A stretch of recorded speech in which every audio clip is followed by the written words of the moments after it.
Bismillahirrahmanirrahim. Hadis yang selanjutnya adalah hadis yang disebutkan oleh Imam Bukhari juga, ada di situ di footnote, di situ disebutkan tentang riwayatnya. Man ata'ani, kata Nabi SAW, man ata'ani faqad ata'allah, wa man asa'ani faqad asallah, wa man ata'a amiri faqad ata'ani, wa man asa amiri faqad asani. Barang siapa yang taat kepadaku berarti ia taat kepada Allah, dan barang siapa yang durhaka kepadaku maka dia telah durhaka kepada Allah. Artinya semuanya harus diikuti karena ini perintah sang pencipta Allah. Dan barang siapa yang taat kepada pemimpin pilihanku, misal Nabi SAW lagi safar keluar kota, kemudian beliau menitipkan Madinah kepada salah seorang sahabatnya, atau beliau mengirim pasukan, ditunjuk salah satu jadi pemimpin perang, maka harus dipatuhi. Siapa yang patuh pada pemimpin yang aku tunjuk, dia telah patuh kepada aku. Siapa yang maksiat, durhaka pada pemimpin yang aku tunjuk, maka dia telah maksiat kepada aku. Saya kasih contoh. Seorang sahabat Nabi bernama Amr bin As radhiyallahu anhu. Tahu ya? Orang ini dulu musuh Islam. Setelah dia masuk Islam 3 bulan, Nabi SAW membentuk pasukan untuk menyerang salah satu suku Arab yang memang dasarnya mau menyerang Madinah. Suku ini suku besar. Amr bin As baru masuk Islam 3 bulan, oleh Nabi SAW dijadikan pemimpin perang. Itu menjadi pimpinan perang, komando perang. Dan di dalam pasukan itu ada Abu Bakar, ada Umar, ada Uthman, ada Ali, ada Talha, ada Zubair, ada sahabat-sahabat yang mulia nih. Tapi Nabi SAW tunjuk Amr bin As. Harus dia jadi pemimpin. Dan pimpinan perang, teman-teman, kalau sudah ditunjuk, nggak boleh dimaksiati. Dia bilang berhenti-berhenti, makan-makan, pulang-pulang, perang-perang. Harus dipatuhi. Ini sabda Nabi SAW, siapa yang mentaati pimpinan yang aku tunjuk, dia taat padaku. Siapa yang maksiat, maka dia maksiat kepadaku. Teman-teman sekarang, waktu itu pasukan dikirim, tempatnya jauh, musim dingin. Zaman dulu orang kalau musim dingin hangatin diri, dan teman-teman kalau tahu, saya subhanallah waktu hadapin musim dingin di Madinah karena 7 tahun di sana. Kalau musim dingin dan kita pergi ke daerah padang pasir, teman-teman, luar biasa, menusuk ke tulang. Dingin sekali. Sampai di kampus saja, di kampus sudah masuk kota Madinah, banyak bangunan ya. Itu kalau kami mau tidur, biasanya saya dulu pengalaman gitu sama teman-teman, selimutnya didudukin dulu. Hangatin dulu. Kalau enggak kayak ditusuk-tusuk sama pisau. Panas. Dingin sekali. Apalagi padang pasir nih, luar biasa. Waktu itu dingin sekali. Apa instruksinya Amr bin As? Jangan ada yang nyalakan api. Nggak boleh ada yang nyalakan api. Umar bin Khattab tahu, ini Amr bin As ini, kalau bahasa kita anak kerucu nih. Baru masuk Islam 3 bulan mau ngatur-ngatur gimana nih? Dan dulu musuh Islam ini. Amr bin As ini perlu antum tahu ya radhiyallahu anhu. Beliau yang diutus oleh Quraisy ke negeri Habasyah untuk menjemput Ja'far bin Abi Thalib dengan teman-temannya kembali ke Mekah baru untuk disiksa. Tapi dia masuk Islam di tangannya Najasyi. Kaget dia, kok Najasyi raja itu bisa masuk Islam? Akhirnya dia belajar, dia masuk Islam gara-gara itu. Kata Umar, hai Amr, dingin. Kau larang bakar api, gimana ceritanya nih? Kata dia, instruksi kok nggak boleh bakar api. Coba bayangin, Umar bin Khattab ini 1 kali di box Amr ini bisa mati. Orangnya tinggi besar. Emosi Umar, tapi ditinggal. Ke Abu Bakar, ya Abu Bakar, Amr ini nggak, apa ini anak baru kemarin masuk Islam, sudah gini instruksinya gitu. Abu Bakar bijak. Hai Umar, Rasulullah SAW tidak menunjuk dia, sementara ada kau dan ada yang lain-lain kecuali memang dia yang paling pantas. Ikuti dia, berarti mengikuti Rasulullah SAW. Diam, sabar. Umar sabar. Besok pagi, menjelang subuh, pimpinan perang teman-teman, itu dia yang harus jadi imam. Gak boleh orang lain. Ada Abu Bakar, ada Umar, ada Uthman, ada Ali, ini penghafal Quran semua ini. Ulama besar, gak boleh, harus Amr jadi imam. Memang sudah begitu. Hukum syar'inya begitu. Subhanallah, Amr bin As mimpi junub. Ya, ini kisahnya begitu. Amr bin As mimpi junub. Waktu dia keluar, minta dia bawakan air oleh beberapa pasukannya, gitu kan? Umar tanya, kenapa Amr? Dia bilang, saya junub. Gitu kan? Kemudian waktu dia pegang air, dingin. Kata Amr, saya mau tayammum. Saya mau tayammum. Kata Umar, ada air, nggak bisa tayammum. Kata dia, saya mau tayammum. Ini masalah lain lagi nih. Tadi malam sudah buat orang kedinginan, sekarang ada air, mau tayammum. Ini orang baru masuk Islam, mu'allaf ini. Umar sudah jengkel nih. Abu Bakar lagi. Gimana nih Abu Bakar? Ingat. Ini utusan Rasulullah SAW. Jangan kau bantah. Baiklah. Jadi Amr bin As jadi imam mandi tayammum. Padahal ada air. Luar biasa. Ya. Sudah selesai sholat, kata Amr, saya takbir, serang. Takbir, serang. Memang ternyata pasukan ini, kelompok ini, ya, suku ini jumlahnya kalau mereka nyerang Madinah bisa mengalahin Madinah semuanya. Nanti kan kita tahu alasan-alasan Amr bin As dan bagaimana Nabi SAW membenarkan dia. Diseranglah, ternyata hanya dengan kalau tidak salah 300 orang pasukan berhasil mengalahkan suku itu. Dan Amr bin As mengatakan, ingat, setiap orang kalian harus berjalan sama temannya. Nggak boleh pisah. Bersebelahan terus, dia harus dampingi. Sekarang pilih teman masing-masing.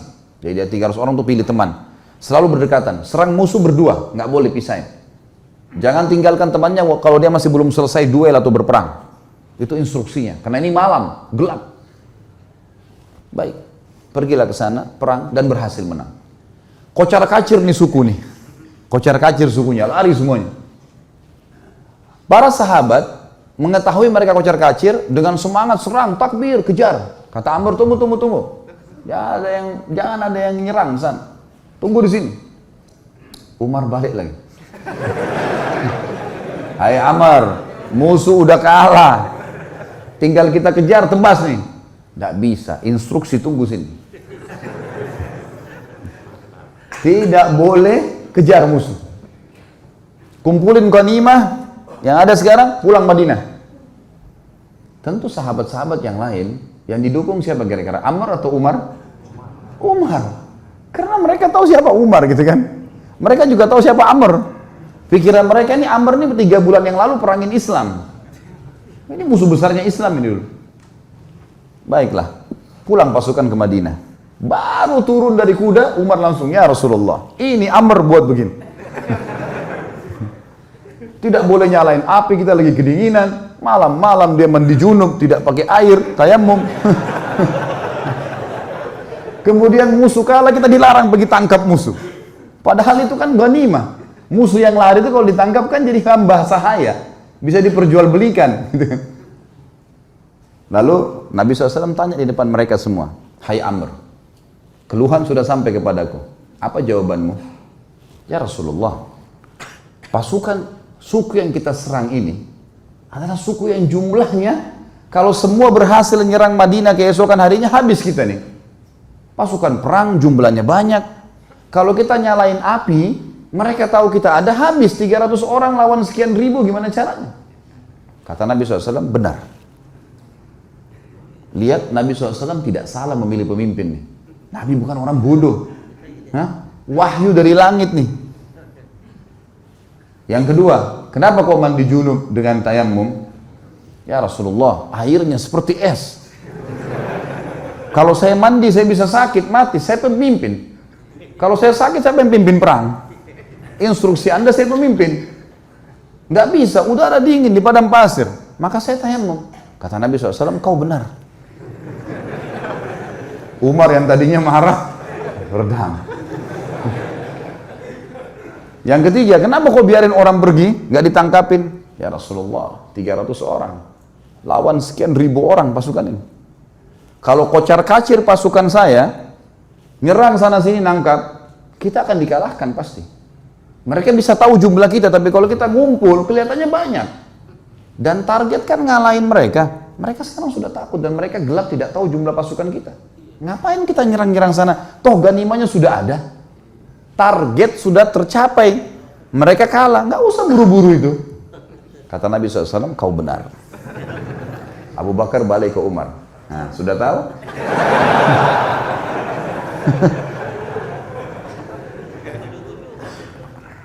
Jadi teman-teman sekalian, jangan sampai terlintas di benak antum kalau Nabi SAW ada yang beliau tidak tahu. Ini Nabi SAW ini yang kita tidak tahu beliau sudah tahu. Bukan cuma di sini, di surga sudah diperlihatkan.